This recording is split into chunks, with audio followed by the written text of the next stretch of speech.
Hey guys, my name is Haley and today I'm going to be filming my July TBR. I don't normally film TBRs, but we're going to try them out.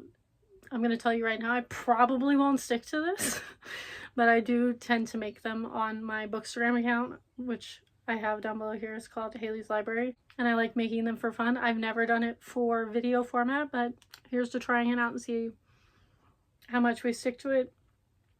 I'm going to go with probably not a lot, but we're going to do it for fun anyway. So the first book I'm planning on reading this month, and I just downloaded on my Kindle because I'm finally off the wait list for it, is Nestlings by Nat Cassidy. If you've seen some of my other videos, Mary by Nat Cassidy is one of my favorite books of the year. This is that author's only other book, and I literally don't know anything about it besides the fact that it's horror. I've been in a big horror mood this year. A lot of queer horror in particular has caught my attention, but either way, I've been in a horror mood. We're gonna read his other book because I'm obsessed with this book of his that I've already read. Next up, I have a rollover from June of my June TBR that I didn't read all of because I had way too many books on, and that is Don't Be a Drag by Skye Quinlan. All I know about this is that there are drag queens. I've become obsessed with drag queens because of the Dead Serious books that I read last month. Any book recommendations with drag queens at all in them, please leave them down below because I want to read more of them and I don't know very many. Next up, I have Mercy by Wendy Saunders. This is the other pen name. No, I think this is her actual, regular pen name. And then Vaughn Cassidy is her male pen name, which is the person who wrote Dead Serious. And this is her other series. The main character was introduced in the last book of her Dead Serious series that I was obsessed with last month. And it follows that person as our main character. I believe she's American and she is some sort of witch / ghost hunter.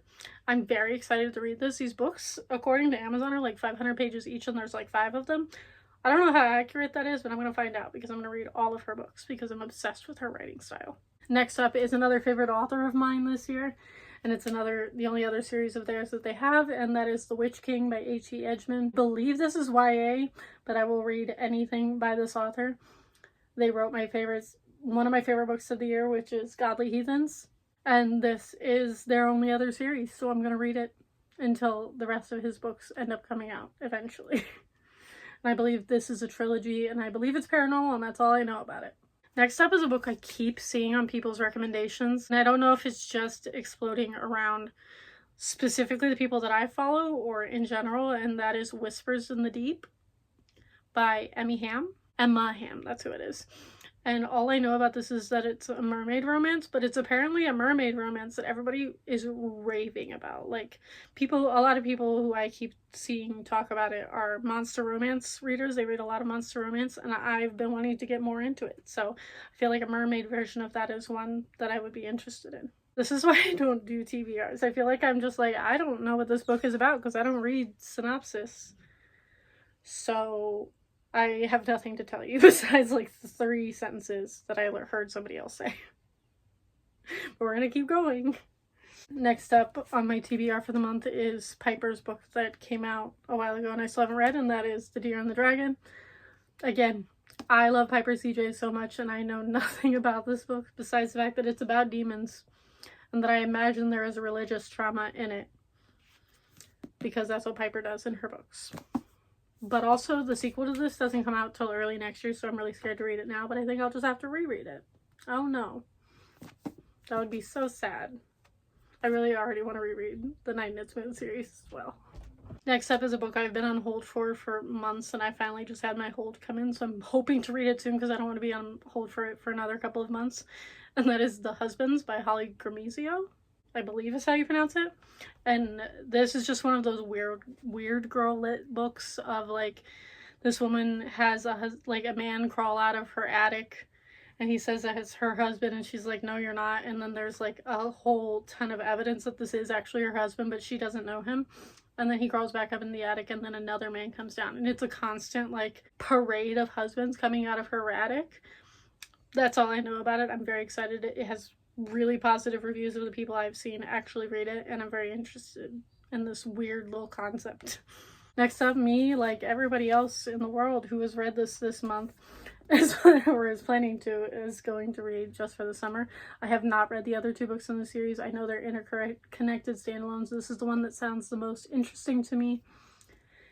And all I know is that this is about two people who are cursed, that every person right after they date them, like, ends up getting married and finding their soulmate. This is happening to both of them, so they decide to fake date each other in the hopes of canceling out the curse of their person that they date ended up finding their soulmate right after them. And I do know one of the main characters in this is a travel nurse, which, if you didn't know, my partner was a travel nurse for a long time, so I'm very intrigued to read more about that as well. Literally everyone who has read this book has put absolute raving reviews about it, so I'm very interested. Next up, I have a horror, which is called The Reformatory. I literally don't know very much about this at all. I believe it's 100 House Stories and it involves ghosts. This is purely a friend recommendation of mine if we send each other either queer or horror books, or bonus points for queer and horror books.